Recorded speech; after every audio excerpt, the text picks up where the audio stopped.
Bonjour, je suis Sabri Adel Saadi du Centre de recherche et d'éducation sur la violence à l'égard des femmes et des enfants de l'Université Western.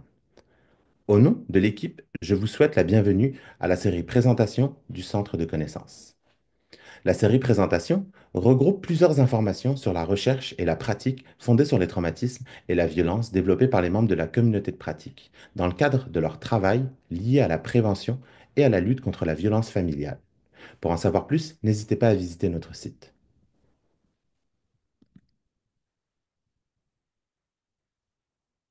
Je tiens à souligner que notre travail se déroule sur les terres traditionnelles des nations Anishinabek, Haudenosaunee, Lenampewak et Tshonauton. Ces terres sont liées au traité du canton de London et de Sombra de 1796 et au pacte de la ceinture wampum, faisant référence au concept du bol à une seule cuillère. Nous faisons cette reconnaissance des territoires pour contrer la doctrine de la découverte et reconnaître les terres et la souveraineté autochtone. Nous respectons ainsi les relations de longue date que les nations autochtones entretiennent avec ces terres dont elles sont les premières gardiennes. Nous reconnaissons les injustices historiques et actuelles que subissent les peuples autochtones, Premières Nations, Métis et Inuits au Canada. Nous acceptons la responsabilité en tant qu'institution publique de contribuer à révéler et à corriger les erreurs d'éducation ainsi qu'à renouveler les relations respectueuses avec les communautés autochtones par le biais de notre enseignement, de notre recherche et de notre service à la communauté. Étant donné que le Centre des connaissances est fondé sur la promotion de la santé basée sur le traumatisme et la violence, nous reconnaissons également les traumatismes intergénérationnels et la résilience qui ont résulté de l'agenda colonial et des projets génocidaires des pensionnats, des externats, des hôpitaux indiens. Nous nous engageons à centrer ces expériences dans la poursuite de notre travail. Nous sommes heureux aujourd'hui d'accueillir Marie-Ève Grisé-Bolduc qui va nous parler de la formation Astra, une formation sur les approches sensibles au trauma en périnatalité. Marie-Ève Grisé-Bolduc est agente de recherche au sein du projet STEP, Soutenir la transition et l'engagement dans la parentalité, du Centre d'études interdisciplinaires sur le développement de l'enfant et de la famille, de l'Université du Québec à Trois-Rivières, dirigé par le professeur Nicolas Berthelot. Elle est aussi chargée de cours en psychoéducation et donne des conférences au Canada et en France. Elle est l'autrice du best-seller 10 questions sur le trauma complexe chez l'enfant et l'adolescent et membre professionnelle ou collaboratrice au sein de différents centres de recherche, soit le Consortium canadien sur le trauma chez les enfants et les adolescents, le Centre de recherche interdisciplinaire sur les problèmes conjugaux et les agressions sexuelles et le Centre de recherche sur l'enfance et la famille. Sur ce, je laisse la parole à Marie-Ève et on se retrouve lors de la période de questions-réponses. Merci beaucoup, Sabri. Merci à toute l'équipe également. Bonjour et bienvenue. Merci de votre présence. 170 personnes, je m'y attendais pas. Je trouve ça génial. Bienvenue. Moi et mon équipe, on est très fiers d'être avec vous pour vous parler d'un des projets sur lequel on a travaillé dans les dernières années, qui a été lancé récemment. Et ce projet, c'est le développement de la formation ASTRA, qui est un acronyme pour Approche sensible au trauma en périnatalité. Et c'est un projet dont le développement a bien sûr été là, financé par l'Agence de santé de la santé publique du Canada dans le cadre d'une subvention qui a été obtenue par le professeur Nicolas Berthelot. Et c'est aussi soutenu par la Chaire de recherche du Canada sur les troubles, les traumas développementaux, pardon, qui est dirigée également par le docteur Berthelot. Donc, voilà, je vous fais un mini plan de la présentation. On est ensemble aujourd'hui pour un court moment, là. Donc, je vais vous présenter brièvement l'équipe là, qui a travaillé sur ce projet-là. Je vais vous décrire c'est quoi la formation Astra, donc ses caractéristiques, son public cible, c'est quoi les objectifs généraux de la formation. Je vais vous parler aussi des moyens pédagogiques qui sont utilisés et vous présenter là, le matériel de soutien à la pratique qu'on a développé dans le cadre de la formation. Ensuite, je vais vous parler là, de l'étude qui est en cours, de nos réseaux sociaux et vous parler là, des étapes qui s'en viennent là, pour Astra. Donc, le contenu de la formation a été développé par moi-même et par Dr. Nicolas Berthelot, qui est professeur titulaire à l'Université du Québec à Trois-Rivières. Et bien sûr, on s'est assuré là, que ce soit un contenu de qualité, varié, concret surtout, et basé sur des données probantes récentes. Et à noter là, qu'à notre connaissance, Astra, c'est la seule formation en français gratuite, disponible en libre accès, surtout là, de façon asynchrone en ligne sur le sujet des approches sensibles autrement en périnatalité, ce qui en fait un produit là, tout à fait original et unique là, dans le domaine. Et qu'est-ce qui est important de souligner aussi, c'est que la formation, elle est présentement accessible en français, mais elle sera traduite en anglais dans les prochains mois. Donc, je vous reviendrai sur les détails là, à ce propos-là plus tard au courant de cette courte présentation. Et ici, là, je ne pouvais pas passer sous silence toute l'équipe qui est derrière ce projet-là. Il y a toute une équipe tant technique, mais aussi de révision scientifique. Donc, on a trois réviseurs scientifiques là, qui sont des domaines de la psychologie clinique, des soins infirmiers en périnatalité, puis des soins infirmiers spécialisés en néonatologie. Donc, on est bien chanceux d'avoir pu compter là, sur une équipe pour pouvoir réviser tout le contenu là, qu'on a préparé pour cette formation-là. Donc, la formation Astra, comme je le disais tantôt, c'est une formation qui est en ligne, qui est asynchrone. Donc, vous pouvez vraiment la suivre à votre rythme, que ce soit à la maison, au travail ou dans le cadre académique. Et il n'y a pas de durée limite pour la compléter. Toutefois, on vous recommande quand même de vous prévoir du temps à l'agenda pour le faire. Et c'est d'une durée d'environ plus ou moins 4 heures, je vous dirais.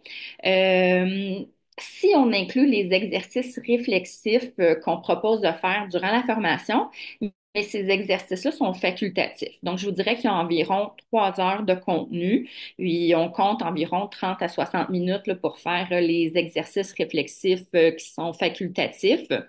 Et ce qui est vraiment intéressant avec cette formation-là, c'est que c'est totalement gratuit. Si vous souhaitez avoir une attestation d'unité d'éducation et continue, il y a des frais administratifs minimes là, de 25 plus taxes. C'est tout à fait là, abordable. Et le lancement a été fait il y a maintenant 2 mois. Et on est capable de vous dire qu'en date de la semaine passée, là, il y avait plus de 200 personnes qui avaient débuté la formation. Et on a aussi le près de 500 personnes curieuses qui se sont créées un compte d'utilisateur pour aller voir c'était quoi cette plateforme de formation en ligne là. Donc, je dirais que jusqu'à maintenant, ben, c'est quand même un franc succès. Le public cible de la formation Astra, en fait, ça s'adresse à toutes les personnes qui offrent des soins, des services durant la période périnatale. Donc, qu'est-ce qui est important de retenir là, c'est qu'on n'a pas besoin d'être un spécialiste du traitement des traumas, ni de travailler exclusivement avec des personnes qui ont vécu des traumas pour bénéficier de la formation Astra. Parce que les approches sensibles autrement, que je vais définir là, de façon très résumée tantôt, là, ça repose sur le principe qu'il y a de nombreuses personnes qui reçoivent des soins, des services, quelle qu'en soit la nature, qui ont pu vivre des traumas interpersonnels durant l'enfance, l'adolescence, puis qui sont souvent non divulgués. Donc, si vous offrez des soins et des services à cette population-là, ben, il est probable que les gens qui vous offrent des soins et des services puissent avoir vécu de telles expériences. Donc, la formation Astra, elle est pertinente pour tous. Et il y a un accent quand même qui est mis sur les périodes de la grossesse et de l'accouchement, mais on donne quand même quelques exemples aussi sur la période de la conception, puis aussi quelques exemples sur la période des premiers pas dans la parentalité, mais on ne se concentre pas en détail sur ces périodes-là, mais le contenu est vraiment facilement transférable, là. Et dans la diapositive, j'ai mis une liste là, non exhaustive des professionnels et des intervenants en périnatalité qui sont ciblés par la formation, qui proviennent principalement là, du milieu de la santé, mais qui peuvent également venir du milieu des services sociaux si vous offrez des services à des personnes en attente d'un enfant. Et les prémices de la formation Astra, bon, c'est un peu comme je vous ai dit dans la diapositive précédente, c'est qu'il y a beaucoup de gens qui reçoivent des soins, des services qui ont vécu des traumas interpersonnels durant l'enfance. Une étude de notre propre équipe a permis de révéler qu'il y a environ un tiers des personnes en attente d'un enfant qui ont vécu au moins un trauma interpersonnel durant l'enfance ou l'adolescence, prenant la forme de différents mauvais traitements. Et on sait que ces traumas-là, ben, ils peuvent avoir des conséquences sur l'expérience des soins périnataux et sur la relation avec les prestataires de soins de service. Donc, par exemple, il y a des études qui ont pu noter des insatisfactions de la part des parents en attente d'un enfant par rapport à leur expérience des soins périnataux ou davantage d'insatisfaction chez les parents en attente d'un enfant qui avait vécu des traumas durant l'enfance. Ça pouvait aussi se manifester par la peur de certains rendez-vous durant la période de la périnatalité. Ça pouvait être une méfiance envers les prestataires de soins et de services, aussi des difficultés à communiquer leurs besoins, etc. Donc, dans ce contexte-là, on croit que c'est nécessaire de réfléchir les soins et les services en étant sensible à cette réalité-là pour améliorer l'expérience et la trajectoire des futurs parents pendant la période périnatale et bien sûr pour améliorer leur santé physique et psychologique. Et comme les traumas ne sont pas toujours révélés par les personnes survivantes, ben, les approches sensibles aux traumas visent à prendre des précautions universelles pour ne pas les retraumatiser involontairement en adoptant une approche qu'on dit sensible au trauma. Et j'en parle brièvement, là, c'est quoi les approches sensibles au trauma. Je vais pas m'étendre là-dessus parce qu'on a un court moment ensemble et j'y vais vraiment de façon résumée. Mais bien sûr, dans la formation Astra, ben, tout est bien détaillé. Donc, si on peut le dire ainsi, de façon résumée, là, les approches sensibles au trauma, ben, ça vise à ce que l'ensemble des institutions sociales et les professionnels, les intervenants soient préoccupés par les traumas psychologiques quand ils élaborent les politiques, les modes d'organisation, les procédures, les offres de services et quand ils offrent des soins et des services dans leur pratique. Donc, les approches sensibles, autrement, ils ont comme objectif d'organiser l'ensemble des services à plusieurs niveaux, donc du préventif au curatif. Et comme je le disais tantôt, les traumas touchent une bonne partie de la population, mais comme c'est pas toujours révélé au grand jour, ben, les approches sensibles au trauma ne nécessitent pas de connaître la présence ou l'absence d'un historique de trauma chez une personne pour adapter nos pratiques en ce sens-là et ainsi, ça s'adresse à tous, que les gens aient vécu ou non des traumas. Et bien sûr, les approches sensibles au trauma peuvent donc être appliquées par toutes les formes de services, que ce soit des services spécialisés ou non, et par tout type de personnel, que ce soit du personnel clinique ou non clinique. Donc, les prestataires de soins et de services, ben, ils n'ont pas besoin d'œuvrer en santé mentale ni d'être des spécialistes du traitement des traumas pour mettre en œuvre des approches sensibles au trauma dans leur pratique. Donc, si je peux y aller là, de trois grands énoncés de façon résumée là, de ce que c'est les approches sensibles au trauma, ben, ça vise d'abord à insuffler et à promouvoir un changement de culture à l'aide des quatre critères et des six principes des approches sensibles au trauma qu'on détaille dans la formation, que je ne détaille pas aujourd'hui, mais qui sont très bien détaillés là, dans la formation Astra, tant de façon descriptive et théorique, mais aussi de façon très appliquée et concrète. Donc, ces critères-là et ces principes-là, ils organisent en quelque sorte l'environnement, puis les interactions au sein d'un système, puis d'une pratique, puis ils ont pour objectif de promouvoir une culture de sécurité physique, de sécurité psychologique, de sécurité émotionnelle et de promouvoir aussi une culture d'autonomisation ou d'empowerment, comme on le dit souvent. Ensuite, ben, les approches sensibles au trauma, ça vise à mieux comprendre les traumas et leurs répercussions possibles. Parce que les approches sensibles au trauma vont reposer sur une connaissance puis une compréhension de l'origine, de la prévalence puis des possibles conséquences des traumas. Et ces connaissances-là sont ensuite utilisées puis intégrées par tous les professionnels puis les membres du personnel clinique et non clinique d'un système ou d'une organisation pour influencer la prestation de soins et de services.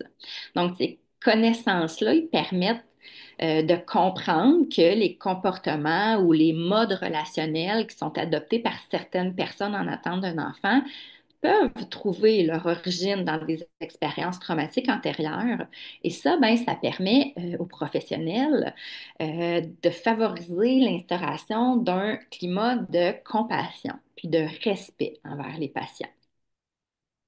Et finalement, ben, mon troisième petit rond dans la diapositive, ben, en fait, les approches sensibles au trauma, ça permet en quelque sorte de neutraliser l'environnement. Donc, en appliquant les principes et les critères des approches sensibles au trauma, ben, on souhaite en quelque sorte neutraliser l'environnement des éléments qui pourraient favoriser la retraumatisation des personnes en attente d'un enfant.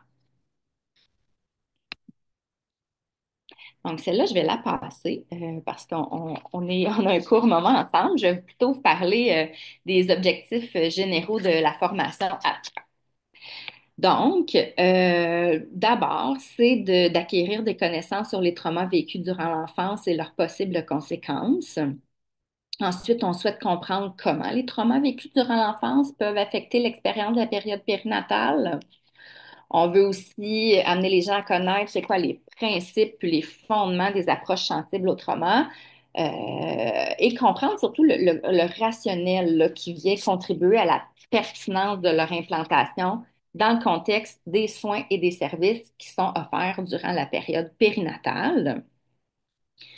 Ensuite, ben, à l'aide de différents exercices réflexifs qu'on propose, ben, on veut emmener les gens à réfléchir aux façons dont les soins puis les services offerts durant la période périnatale peuvent être adaptés pour être sensibles aux possibles traumas vécus durant l'enfance par les personnes en attente d'un enfant.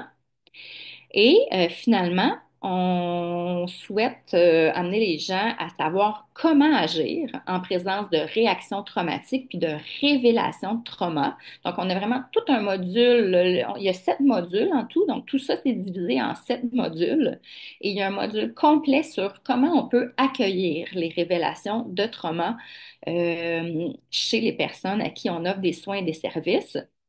Et bien sûr, on veut aussi savoir ben, comment prévenir la retraumatisation lors des soins et des services. Donc, la formation Astra, je dirais que ça ne se limite pas à éduquer et à sensibiliser. La formation, elle donne aussi des stratégies concrètes, applicables dans la pratique pour qu'on soit mieux équipé pour offrir des soins qui sont empreints de compassion, empreints de respect, qui vont nous permettre en fait de contribuer à continuer à bâtir un système humain et équitable. Il y a différents moyens pédagogiques qui sont utilisés dans la formation. J'ai pas le temps de vous faire une petite démo, donc je vous liste un peu à quoi ça peut ressembler. Donc, dans la formation, quand vous accédez là, à la plateforme de formation en ligne, vous allez avoir, comme je le disais, il y a 7 modules et à l'intérieur de ces modules-là, le contenu est présenté de différentes façons. Donc, ça peut autant être des capsules vidéo, que des vignettes cliniques qui sont accompagnées d'exercices facultatifs.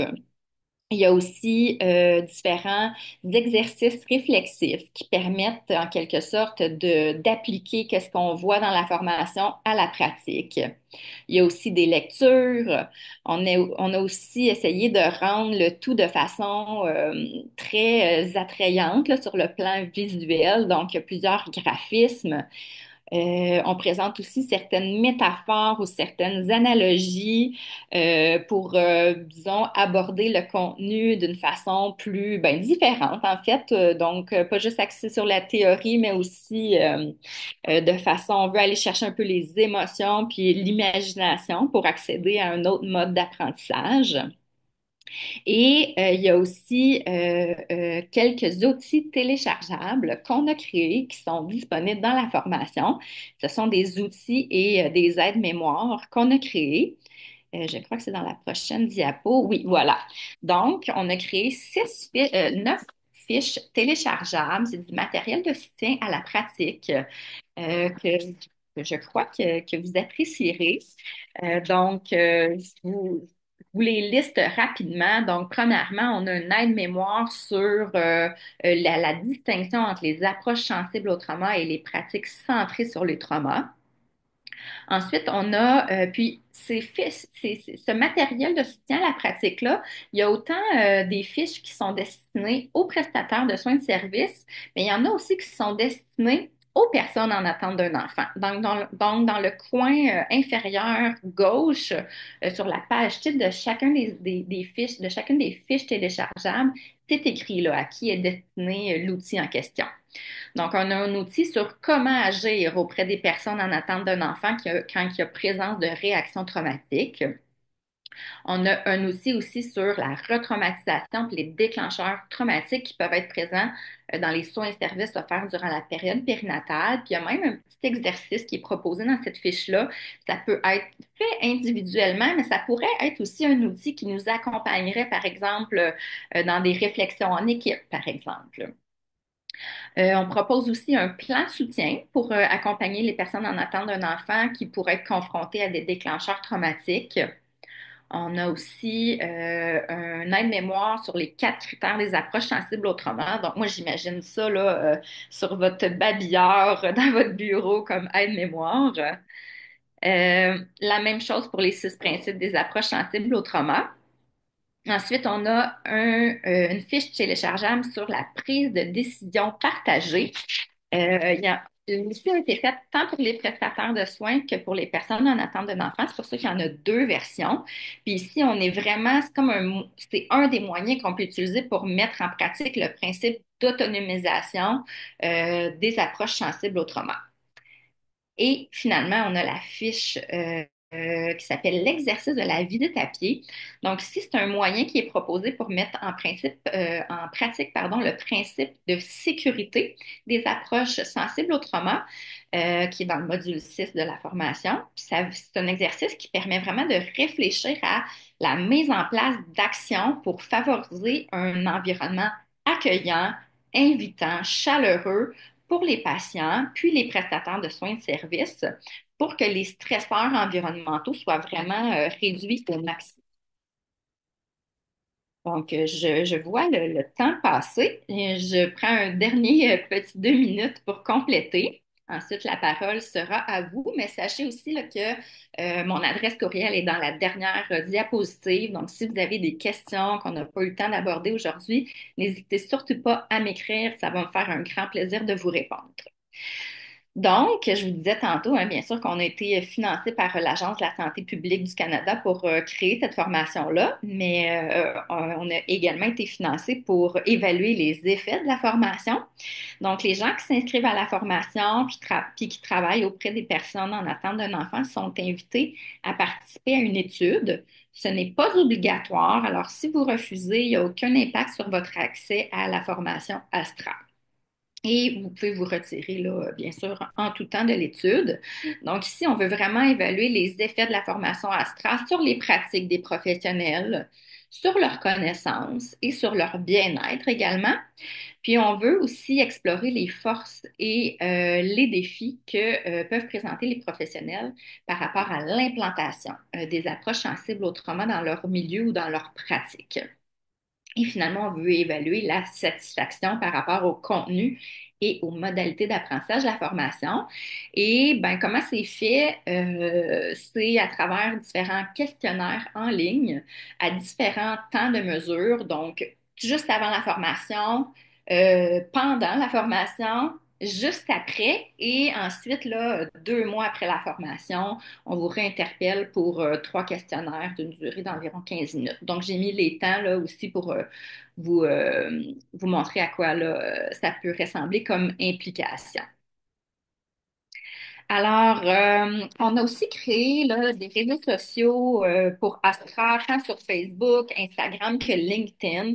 Je vous invite vraiment à aller vous abonner dès maintenant à nos réseaux sociaux parce qu'on y partage du contenu exclusif et gratuit, notamment sous la forme de capsules vidéo. Donc, on a vraiment créé 26 capsules vidéo supplémentaires qui ne sont pas dans la formation Astra, qui sont vraiment exclusives aux réseaux sociaux. Donc, c'est vraiment un excellent moyen de maintenir les acquis de la formation en continuant à s'exposer à du contenu sur le sujet des approches sensibles autrement en périnatalité. Et c'est très court, là, et très accessible. Et même si vous ne participez pas à la formation, ben, ce contenu-là, il est accessible gratuitement. Alors, abonnez-vous. C'est le fun parce que ça ne demande pas un grand investissement ni un grand engagement. Donc, je termine là-dessus. Qu'est-ce qui s'en vient pour Astra? Bien sûr, le transfert de connaissances sur les réseaux sociaux. Donc, jusqu'à maintenant, là, je vous dis qu'on a 26 capsules. On en a mis 5-6 en ligne. Donc, il y en a encore une vingtaine à venir. On souhaite aussi faire la promotion d'Astra de différentes façons. Et comme je vous disais tantôt, la formation sera traduite en anglais. On espère que ce sera fait pour l'automne 2025. Je vous invite à aller cliquer sur le lien bit.ly qui est au bas de la diapositive. Vous pouvez laisser votre adresse courriel et de cette façon-là, quand la formation sera disponible en anglais, on vous écrira un petit courriel pour vous aviser que c'est maintenant disponible. Et bien sûr, on souhaite continuer à collecter des données là, via l'étude en cours et éventuellement publier et présenter ces résultats-là. Donc voilà, je vous remercie beaucoup de votre présence. Encore une fois, très appréciée. Ça fait chaud au cœur là, de voir votre intérêt pour la formation Astra. Je sais qu'il ne reste pas beaucoup de temps pour les questions, mais comme je vous disais, mon courriel est là. Il y a les réseaux sociaux aussi là, que je peux répondre à vos questions aussi avec grand plaisir. Merci beaucoup. Ben, merci à toi et merci à toute l'équipe pour la création de cette formation, Marie-Ève. Il nous reste pas beaucoup de temps et j'ai vu que Nicolas a répondu à plusieurs questions dans le Q&A, mais peut-être ce qui serait une question qui serait importante, ce serait quoi les apprentissages les plus importants que vous avez faits dans le développement de cette formation-là, que vous pourriez partager? Nos apprentissages à nous, Oui. en fait, j'ai le goût de dire que on a quand même commencé à recueillir certaines données préliminaires, vu que la formation là, est en ligne depuis 2 mois. Il y a des personnes qui ont commencé à participer à l'étude et je- d'ap- avec les réponses qu'on a jusqu'à maintenant du premier temps de mesure, on est capable de voir là, que ça répond vraiment à un besoin, je crois. Donc, la majorité des gens qui se sont inscrits à la formation disent avoir des faibles connaissances sur c'est quoi, par exemple, le trouble de stress post-traumatique, le trouble de stress post-traumatique complexe, il y en a aussi qui disent avoir relativement des bonnes connaissances sur les approches sensibles au trauma, mais quand on les questionne sur c'est quoi, est-ce que vous connaissez les 6 principes des approches sensibles au trauma, les 4 critères des approches sensibles au trauma, ben là, le niveau de connaissance, là, la majorité ne savent pas c'est quoi. Donc, je pense que ça met vraiment la table à la pertinence de cette formation-là. Puis jusqu'à maintenant aussi, on a des super bons commentaires. Les gens trouvent ça concret, accessible, très près de la pratique. Donc, voilà, je pense que ça vient nous parler de la pertinence de cette formation-là, donc on en est bien heureux. Merci beaucoup. Alors, ça va être tout le temps qu'on dispose pour aujourd'hui. Avant de quitter, j'aimerais bien revoir les slides. Yes. Avant de quitter, j'aimerais aussi vous annoncer les dates officielles de la conférence du Centre de connaissances qui aura lieu à Toronto le 1 et 2 octobre prochain. Les liens d'inscription ainsi que toutes les informations sur la conférence vont être envoyés sur le chat et sont disponibles sur notre site. N'hésitez pas à nous écrire si vous avez des questions. Merci à tous ceux et celles qui nous ont rejoints aujourd'hui. Merci à l'interprète Sylvie. et à bientôt.